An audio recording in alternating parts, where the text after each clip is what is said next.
Hello, Arty here. So a couple things I want to get out of the way before we start this one is that I will be doing these differently than when I did for the first 2 episodes of Nature Has Taught Creatures to Hate, because I was doing it that way and it took way more work and energy out of me than doing it this way. This way is just so much easier. I will be using my overlay thing for other stuff. Hopefully. Just in general. This way is just a whole lot easier for me to do. And I also feel like it's less overwhelming or distracting or whatever in that sense as well. Also, want to get out of the way. Unlike Nature Has Taught Creatures to Hate, I got express permission to do podfics of any of her works by Polysyndactic Acid Thought Group herself. I have not gotten into contact with Must Have Been the Wind because I did not know how to. I think, if I remember correctly, they do have a Discord. However, I do not have Discord, so I don't know how I could get in contact with them. I do know they have a YouTube channel, and I am subscribed to said YouTube channel, but they don't post anything, so I can't go over there and ask them for permission. That being said, due to how they interact with fan stuff based off their fic, I assume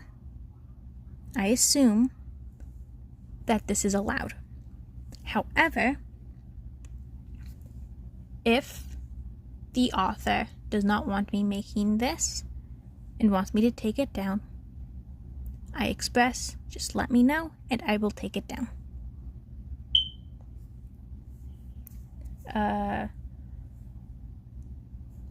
Anyways, I think that's all for that. The usual background noise warning, crappy microphone warning, warning for I'm not used to reading out cussing out loud, so it's a little weird for me and a little off. So sorry if it sounds a little weird when I read out the curse words. I'll probably get better at doing that as this fic goes on and as I continue doing stuff. This is my 3rd ever recording of a podfic and my first one of this one. The other 2 was the first 2 chapters of Nature Has Taught Creatures to Hate, which does not have as much cussing in those chapters. So, no, the first chapter of Nature Has Taught Creatures to Hate, which was 2 parts, which does not have any cussing in it at all. Which is the reason why this is a little weird for me. Still learning how to do this, so sorry if this is not the best. I do know that this stuff will be better in the future, and in the future I might actually remake these podfics and reread them and redo them. In general, make it better.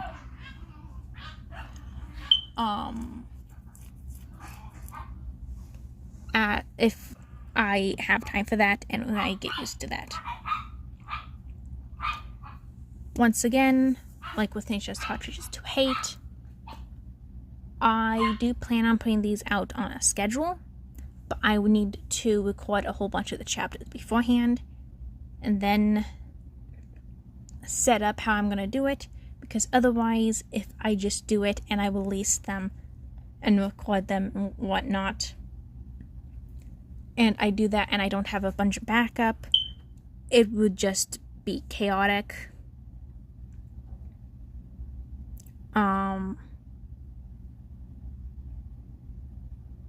Because I do not always have the availability of, I say, noise-free space. This space where I am recording is my most noise-free space as of now. Hopefully in the future I will be able to get a better place. But it sometimes is a lot more noisy. A lot of the times it's a lot more noisy than it is when I'm recording in my recording sessions. So I'm not always able to record and to do that, which makes things a little hard. I also get out of breath very easily and whatnot, so a lot of the times and too much stuttering and breathlessness and whatnot, I end up having to, or someone walking in and talking to me ends up making so that I have to restart this recording. So it does take a few tries before I can get a recording out. And in general, it's a little annoying and it takes up a lot of my energy to read.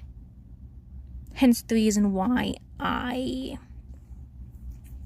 am making it so that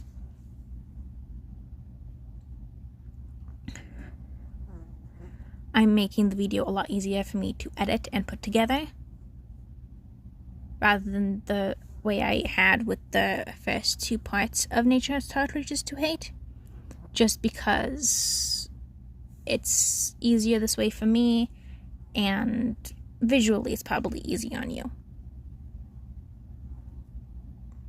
Anyways, this intro has been gone on long enough.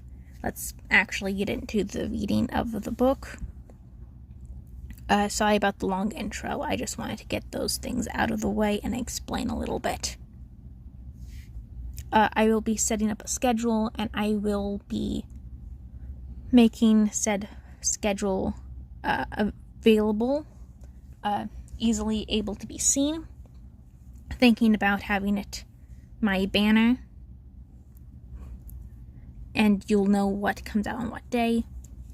But that all out of the way, let's get started and reading. When we're together, I'm not afraid of my tears, but I must have been the wind. Book summary. The internet is a powerful tool. News spreads quickly across the globe, sometimes faster than it can be taken down. So what happens when a live stream starts from the infamous city of Yokohama? What happens when two teenage boys ruthlessly execute a pro hero to serve as a warning to the outside world on camera?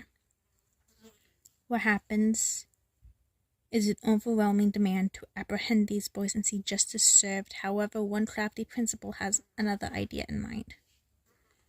Or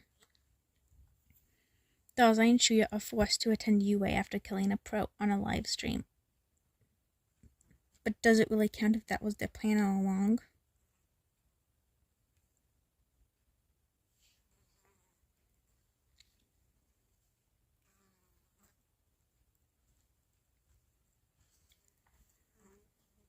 Prologue. Live stream.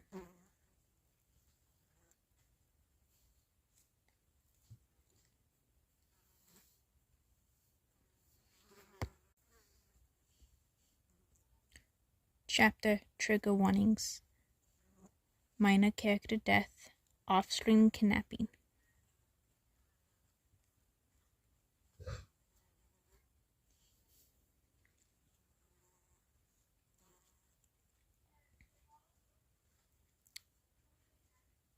Chapter text. Often tragedy is marked in the environment before it even happens. Writers love to use this technique to let the weather reflect and portray the emotions running rampant in the scene. Perhaps that's why no one suspected anything to happen on such a perfect day. As the sun shone, a live stream began, one that would change the course of history and affect the lives of many.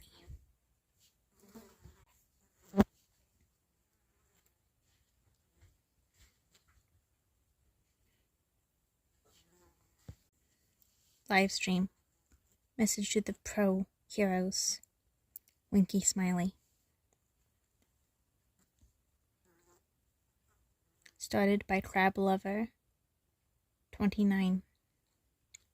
0 viewers, 0 likes.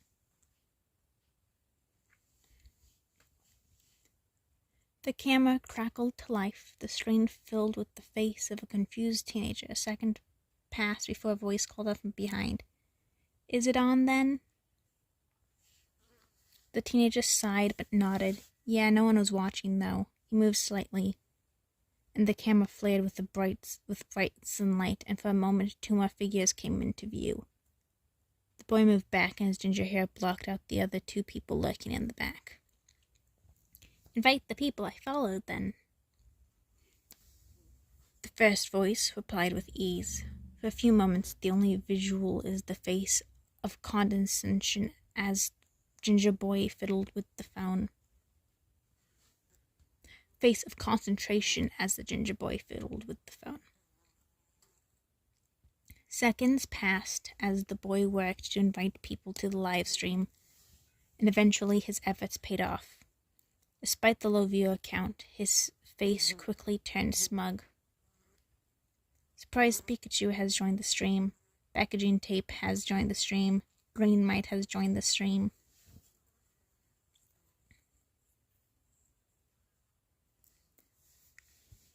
There, viewers, to your little message.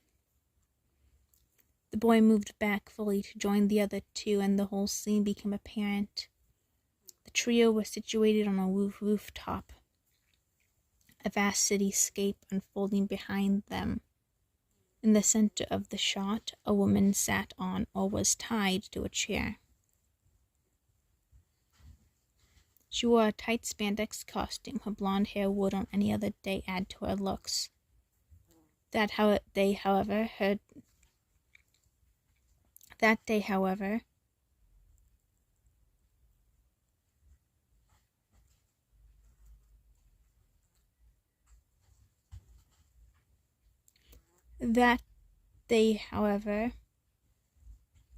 her hair was tangled and looked just as distressed as her face did. Said face was contorted into fear as a thick gag prevented her from speaking. 2 teenage boys dressed in black suits were stationed on either side. The ginger boy stood to the woman's right, while the other boy lounged on the left armrest. The second boy seemed all too comfortable in leaning against the terrified woman, and one hand snugly rested on her neck at all times. A lone brown eye stared at the camera from under the shadow of equally dark hair. A smile took over the dark-haired boy's face as he leaned forward. Only 3 viewers, huh? Well, that's fine. I'm sure some more will join soon. Now then, I'm sure you recognize the woman beside me.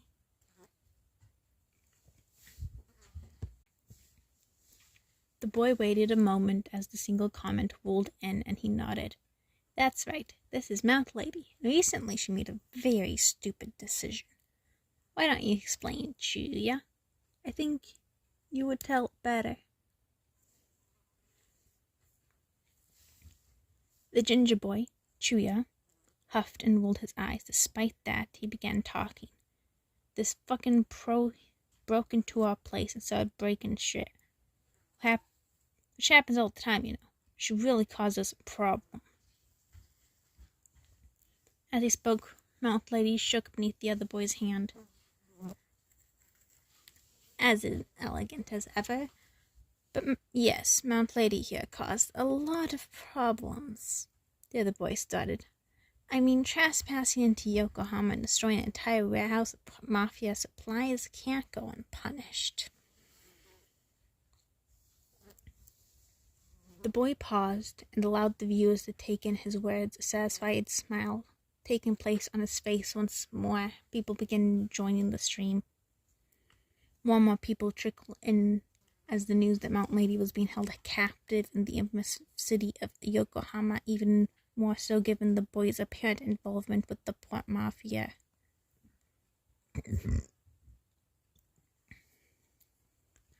Once enough people had joined, the dark-haired boy continued to speak.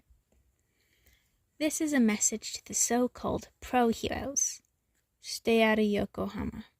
No one wants you here, not the civilians, the port mafia, or even the government. In a swift moment, the boy took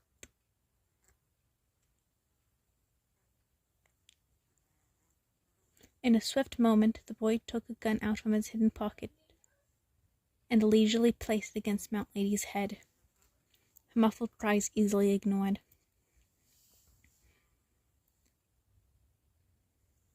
Usually, we're more tolerant of this, but you pros are getting a little too confident, so here's an official warning to stay away.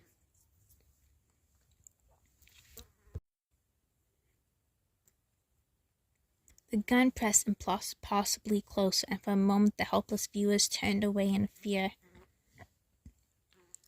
of what may happen next. However, instead of shooting, the boy lowered the gun slightly and turned his attention to Chuuya. Should we let her have some last words, Chi? Chuuya's face contorted with anger. Stop calling me that already, you dead-eyed mackerel.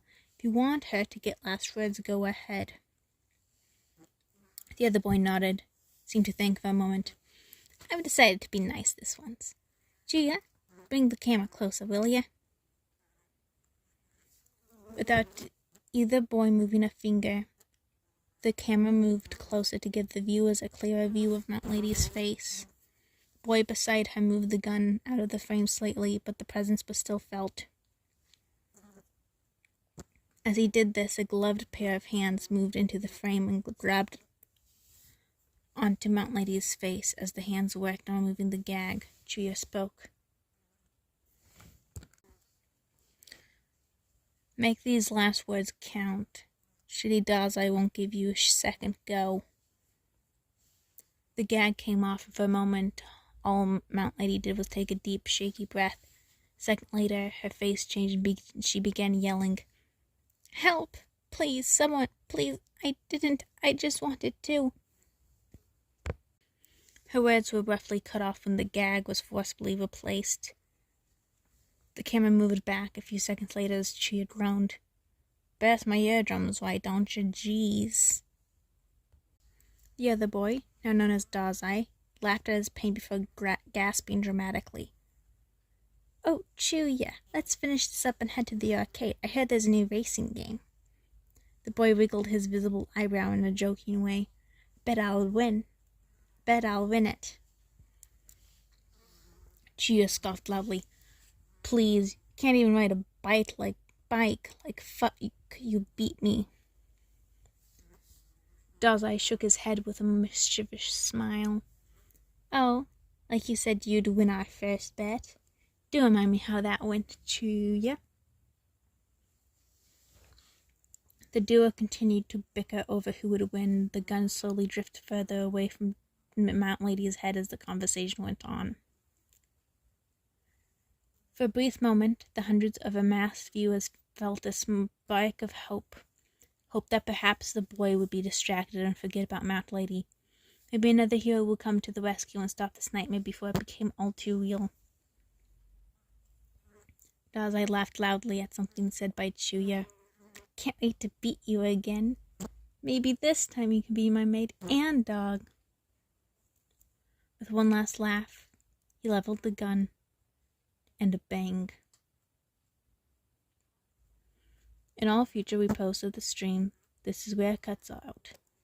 The scene of a woman's head being shot through, brains splattering across the roof was deemed far too gruesome and it was scrubbed from the internet immediately. Of course, that didn't erase the image from the minds of those who watched it. It erased the nonchalance showed by the two boys when the gun shot. It didn't erase the horror felt by hundreds knowing such people exist. Dazai turns one last glance to the camera. As I said, stay away from Yokohama, alright?